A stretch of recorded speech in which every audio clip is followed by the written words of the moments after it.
Madame, Monsieur, bonjour. Un face-à-face entre le président de l'Assemblée nationale et les forces vives du Centre-Ouest. Moment de vérité au cours duquel Bala Sakandé s'est voulu sans langue de bois. La sécurité, le développement ou encore la cohésion sociale, aucun sujet n'est occulté. Nous aurons les détails dans une poignée de minutes. Le constat a toujours fait froid dans le dos. Des bébés innocents jetés dans les rues et autres. Gestes de désespoir ou manque de responsabilité. Le phénomène perdure et attire l'attention à Gawa dans le Poni. Un bébé dit du 11 décembre en est le fil conducteur. Nous le verrons dans un instant. Je ne suis pas pour la continuité du système. Déclaration du nouveau président algérien Abdelmajid Tebboune. Il affirme également tendre la main au mouvement de protestation Irak. Bien qu'élu par un faible score, il se dit déterminé à construire une nouvelle Algérie. Élément à suivre avant la fin de cette édition. Une fois de plus, bonjour et merci de nous suivre. Ouvrons ce journal pas de la politique avec cette initiative des associations féminines pour l'entraide et le développement au Burkina.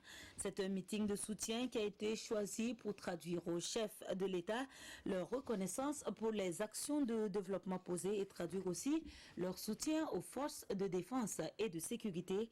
Ce grand rassemblement qui a eu pour cadre le palais de la culture Jean-Pierre Guingané de Ouagadougou a connu la présence de certains membres du bureau politique du mouvement du peuple pour le progrès et celle de Isia Kanana. La Fédération des associations féminines pour l'entraide et le développement au Burkina Faso soutient le président Roch-Marc Christian Kaboré. Un soutien traduit à travers ce rassemblement ici au palais de la culture Jean-Pierre Guingané. Pour la présidente de la fédération, une telle action se justifie au regard du contexte national. Depuis que le président Roch-Marc Christian Kaboré est au pouvoir, il y a le terrorisme qui attriste tout le temps les familles, le peuple du Burkina Faso. Et dans tout ça là, il y a encore l'invitation à Pau. Il y a également d'autres fléaux comme les grèves. Donc ça fait beaucoup de problèmes autour du président. Et comme le président, c'est le président de tout le monde, des femmes, des hommes, de tous les Burkinabés, et avec des actions en faveur des femmes et des enfants, les femmes ne peuvent pas rester à l'écart de la lutte. Une initiative à saluer et à encourager selon le président de l'Assemblée nationale ici représenté. Pour Abdoulaye Mossé, au regard de la situation nationale marquée par la fronde sociale, les attaques terroristes, l'incivisme, des actions d'encouragement envers le chef de l'État n'est pas de trop, surtout venant de l'autre moitié du ciel. Le nombre de grèves qu'a connu 4 ans Roch-Marc Christian Kaboré, le Burkina Faso n'a jamais connu. 15 jours après son accession au pouvoir, après les élections, c'est de violence en violence et au même moment, les promesses électorales sont en train d'être tenues aussi. Donc, pour pouvoir continuer à tenir parallèlement les deux, il a besoin d'un soutien. Rester soudés et mobilisés autour du président Roch-Marc Christian Kaboré pour relever tous les défis, c'est l'appel lancé à toutes ces femmes du haut de cette tribune. Des femmes qui traduisent également leur soutien aux forces de défense et de sécurité qui font preuve de courage et d'abnégation dans la lutte contre le terrorisme au Burkina Faso. Un séjour de 48 heures dans le centre-ouest, assez suffisant pour se dire certaines vérités et dans les yeux. Cela se passe entre Alassane Bala Sakandé et les forces vives de la région. La cohésion sociale, le développement, les questions sécuritaires ont été les points saillants de ces échanges. Les détails avec Césaire Carfo et Jean-Modeste Oudraogo. Échange direct entre le président de l'Assemblée nationale et les forces vives de la région du centre-ouest. Face aux filles et fils de la région, Alassane Bala Sakandé appelle à l'union sacrée et prêche pour la préservation de la paix et du renforcement de la cohésion sociale. Chaque Burkinabé compte. Majorité opposition. Eul, Mossi, Boudmatché, voilà, tout le monde. Vous voyez, jeunes, vieux, femmes, hommes, tout le monde compte. Et c'est ensemble que nous pouvons mener cette dynamique-là. Évoquant la question sécuritaire, le patron de la représentation nationale exhorte les Burkinabés à faire bloc autour du président du Faso. La classe politique est interpellée. La classe politique, la société civile, les opérateurs économiques, tout le monde est interpellé. Chaque Burkinabé, à moins que tu ne sois pas Burkinabé. Burkinabé de l'intérieur comme de l'extérieur. Tout le monde est interpellé parce qu'on n'a pas d'eux. Et j'ai dit et je répète, personne d'autre ne viendra faire notre façon. Sans langue de bois, les représentants des femmes, des jeunes et des opérateurs économiques ont soulevé des questions liées au développement de la région. L'entrepreneuriat des jeunes et des femmes, la construction de l'usine Faso-Fani, le problème du stade municipal et du monument de la place de la Nation, toutes ces questions ont été mises sur la table. C'est vrai que c'est une première. Nous-mêmes, en tant que députés, nous pensions que cela relevait de la prérogative de l'exécutif, mais aussi des députés de la région, si toutefois nous sommes soutenus pour le faire, mais l'un dans l'autre, que le président de l'Assemblée nationale vienne le faire en notre présence, c'est une bonne chose. Le président de l'Assemblée nationale, Alassane Balaza Kandé, a promis de transmettre toutes ces doléances à l'exécutif. Néanmoins, il a sur place offert la somme de 20 millions de francs CFA aux jeunes et aux femmes. Avant le face-à-face avec les forces vives de la région, le président de l'Assemblée nationale, Alassane Balaza Kandé, a rendu une visite de courtoisie au Lalenaba, à la communauté catholique, protestante et musulmane. Victimes du terrorisme, ils en appellent à la compassion de tous pour être soulagés du péril alimentaire. Le cri des déplacés est entendu par le royaume de l'Arabie Saoudite qui offre près de 3000 carcasses de viande. Elles ont été remises ce 13 décembre et nous le voyons avec Zoubaviel David Dabiri. Le royaume d'Arabie Saoudite, toujours aux côtés du Burkina Faso dans ces moments de peine. Et cette énième main tendue du royaume d'Arabie Saoudite vaut 3000 cartons de carcasses de viande.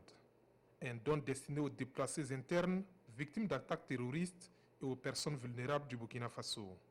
Des cartons de viande reçus par la ministre en charge de l'action humanitaire. Nous savons aujourd'hui que nous avons, à cause du défi sécuritaire que nous avons, enregistré beaucoup de déplacements qui augmentent le nombre de personnes vulnérables au Burkina Faso.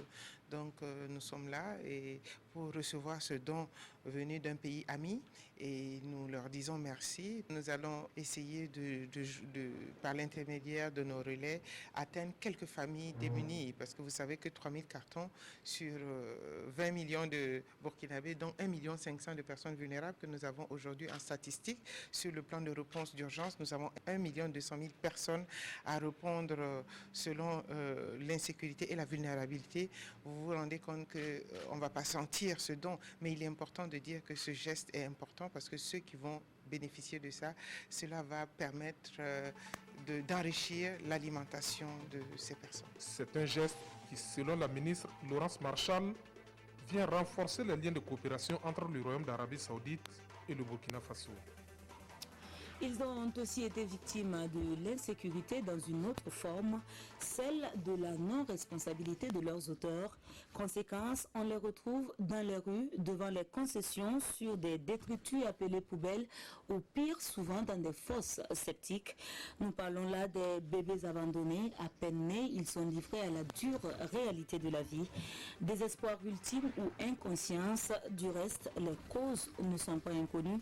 À Gawa, dans le Poni, le phénomène fait jaser actuellement avec un enfant appelé l'enfant du 11 décembre.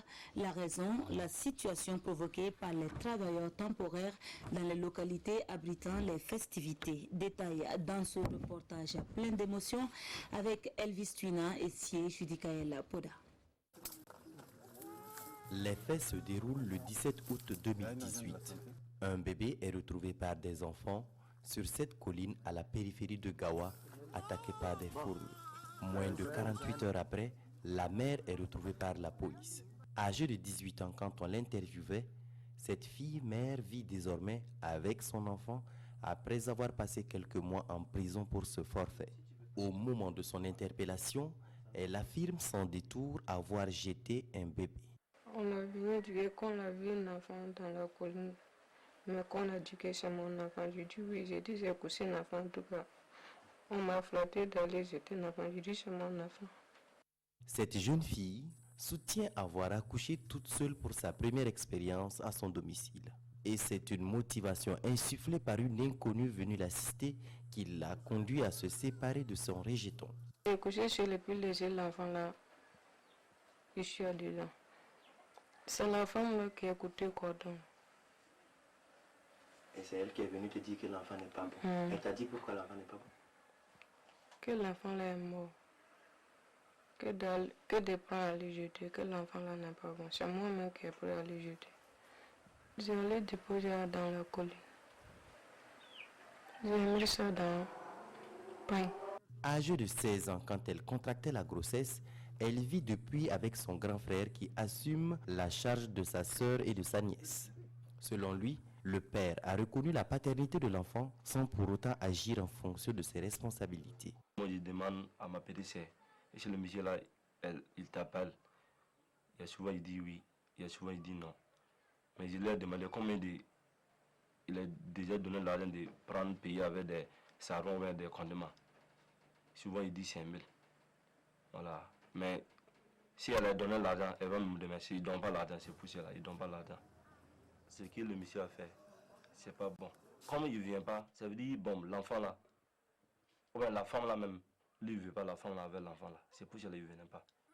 Cette fille suivait une formation de coiffure quand elle a contracté la grossesse d'un travailleur venu pour les festivités du 11 décembre 2017 à Gawa. L'enfant du 11 décembre, comme on l'appelle affectueusement, vit avec sa mère de l'aide de sa famille et des services sociaux de la maison d'arrêt et de correction de Gawa et de l'action sociale. Ce cas n'est pas isolé dans la province du Poni. Il y a un premier cas que nous avons eu à Galagoli, c'est une dame qui était enceinte et qui a camouflé la grossesse jusqu'à son accouchement. Et quand elle a accouché, elle est allée dans un bichon dans la brousse et enveloppé l'enfant dans son pain, son propre pain, et puis elle a mis l'enfant et puis elle l'a enfermé avec des herbes. Et elle a continué ailleurs. Mais je pense qu'il y a quelqu'un qui partait chercher maintenant des médicaments indigènes et qui a pu entendre les cris. Il allait alerter les oiseaux qui sont venus constater que c'est un enfant qu'on l'a jeté, voilà, à même le sol qui est presque enseveli. Et donc les gens ont pu prendre, et l'enfant a reçu des soins à Kalgoudi. Il est venu à Gawa aussi, il a passé un mois en néonatologie. Voilà. Aujourd'hui, cet enfant se porte bien aussi. La mère de cet enfant a également été retrouvée. Elle a été incarcérée, mais au moment de récupérer son rejeton, l'enfant a catégoriquement refusé de suivre sa mère. Il est toujours dans sa famille d'accueil.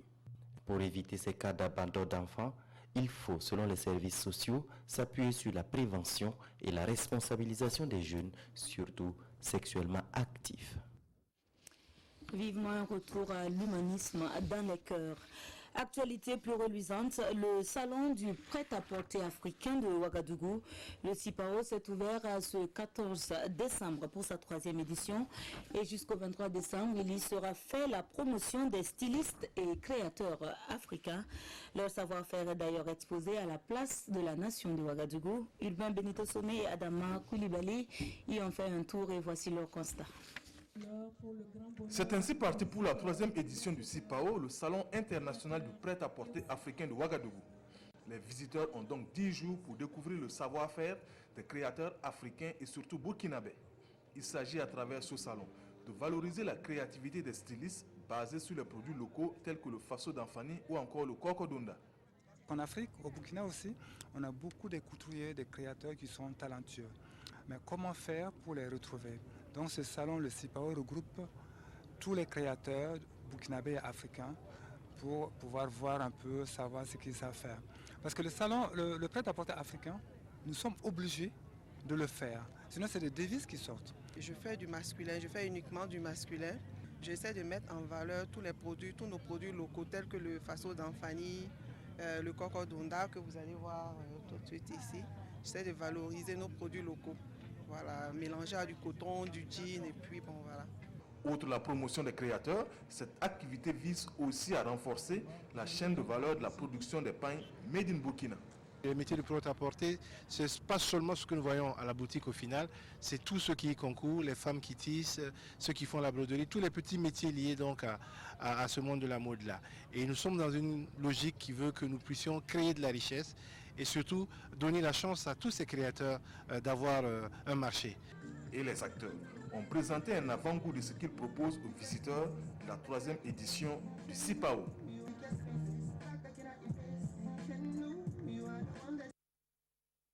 autre organisation, mais cette fois-ci pour promouvoir le brassage entre les différentes confessions religieuses. C'est le FESTISA, Festival international de l'intégration Zaoré et Avoisina. Une édite de l'intégration a permis à une dizaine de troupes de prôner la culture et la cohésion sociale. Amidou Lankwande et Aruna Mare.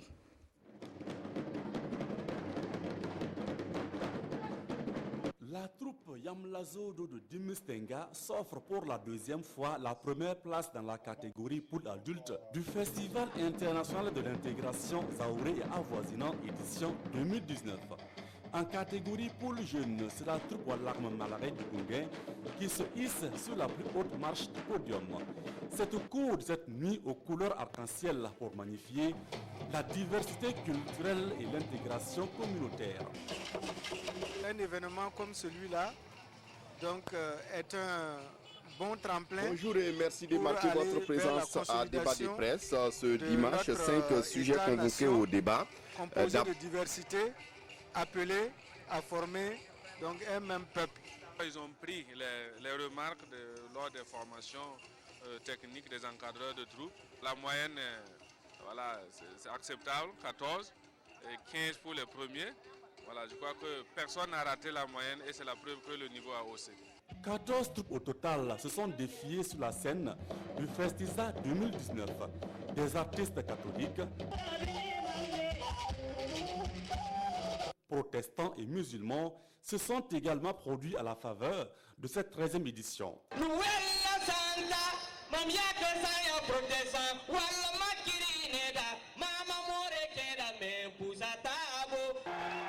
Carrefour de l'intégration culturelle, le Festisa a permis aux convives de se régaler avec la prestation de la troupe Atikane, une troupe venue du Togo.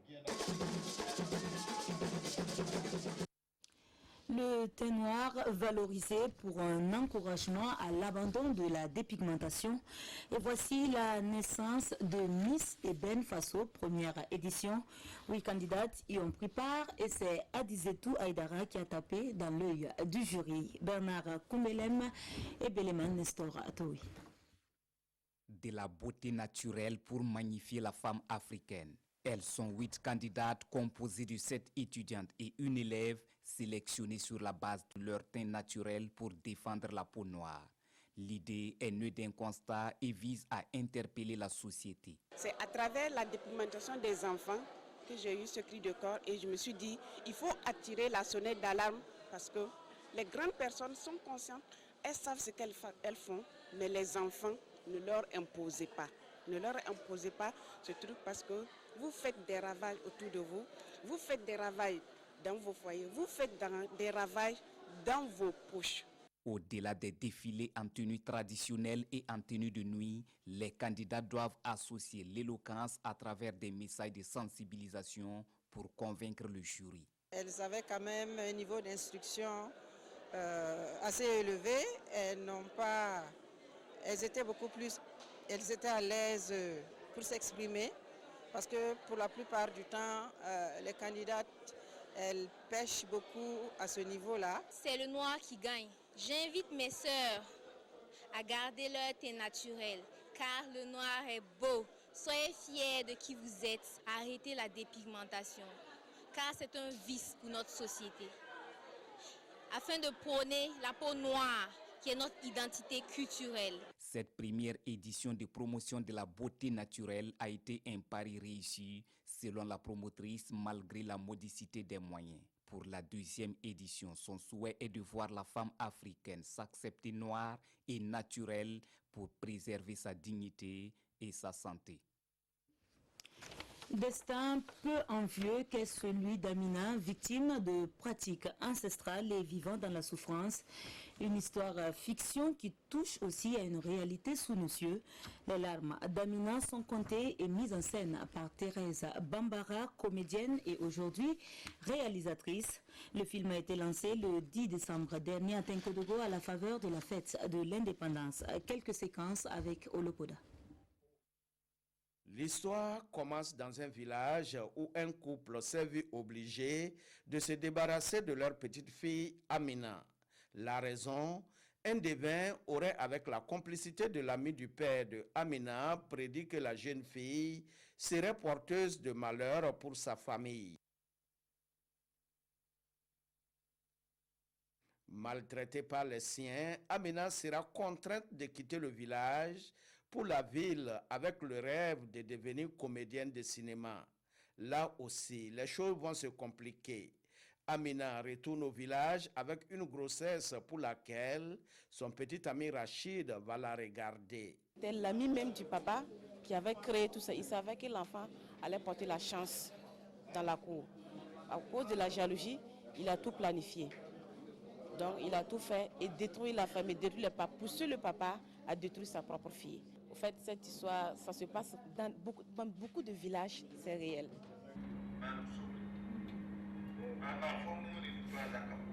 Les larmes de Amina, c'est un film d'1h30 qui met en évidence certaines tares de la société. Pour une première fois, c'est pas du tout mal. Oui, parce que le sujet quand même il est vaste. La réalisatrice est allée tantôt d'un sujet traditionnel à un sujet moderne. Et on a pris le temps, ils ont pris le temps de le traiter. Thérèse Bambara, la productrice du film, joue ici le rôle de Amina, l'actrice principale. Le film Les larmes de Amina, lancé officiellement à Tinkodogo, à la faveur de la célébration du 11 décembre, est au programme dans les salles de Ouagadougou. D'abord, les 21 ans d'impunité dans l'assassinat de Norbert Zongo et la commémoration sous le signe de la suite des dossiers judiciaires, notamment l'avis favorable émis par la justice française pour l'extradition de François Compaoré. Sera-t-il finalement extradé vers le Burkina Faso? Et qu'est-ce qui bloque le dossier? On en parle dans cette émission. Deuxième sujet convoqué au débat, le report du sommet G5 Sahel à Pau en France et la question de l'invitation ou de la convocation des chefs d'État du G5 Sahel. C'est selon l'opportunité de l'annonce laisse planer le doute sur sa pertinence. C'est au cours d'un autre sommet de l'OTAN, notamment en Grande-Bretagne, que le président français Emmanuel Macron a convoqué ses pairs africains. Que penser du ton adopté et que penser également de la démarche avec les attaques d'Inates au Niger, et de restaurer la confiance des uns envers les autres et la bonne volonté de chacun. Nous devons, avec Dieu pour témoin, construire une nouvelle Algérie. Un président fraîchement élu qui devra convaincre ses nombreux opposants de nouveau mobilisés dans les rues d'Alger. Après l'annonce des résultats, les manifestants ont défilé en masse. Leur objectif, rejeter ce scrutin qu'ils considèrent comme truqué. Le taux de participation à ces élections présidentielles a été d'un peu plus de 41%, soit le plus faible de l'histoire de l'Algérie. Au Soudan, l'ancien président Omar El-Béchir est condamné à 2 ans de détention dans un centre correctionnel quelques mois après sa destitution de l'armée. Il prévoit, selon son avocat, faire appel de la décision. Le juge a également prononcé la confiscation de fonds retrouvés à son domicile. C'est une première décision de justice à l'encontre d'Omar El-Béchir. L'ancien président du Soudan a été condamné à 2 ans de résidence surveillée par un tribunal de Khartoum. Il encourait jusqu'à 10 ans de prison pour corruption. En cause, il a reconnu avoir perçu des dizaines de millions de dollars de la part de dirigeants saoudiens, comme le prince héritier Mohamed Ben Salman. Un premier procès qui n'évoque pas les accusations pour son rôle dans le coup d'État de 1989. Autres lourdes accusations de la Cour pénale internationale. Omar El-Béchir doit encore être jugé pour crimes de guerre, crimes contre l'humanité et génocide qui aurait été conduit au Darfour. Après avoir dirigé le pays pendant 30 ans, le président déchu avait été évincé du pouvoir en avril dernier. Voilà qui referme l'édition de ce jour. Et notre équipe vous retrouve dès demain pour le 13h. Excellent après-midi.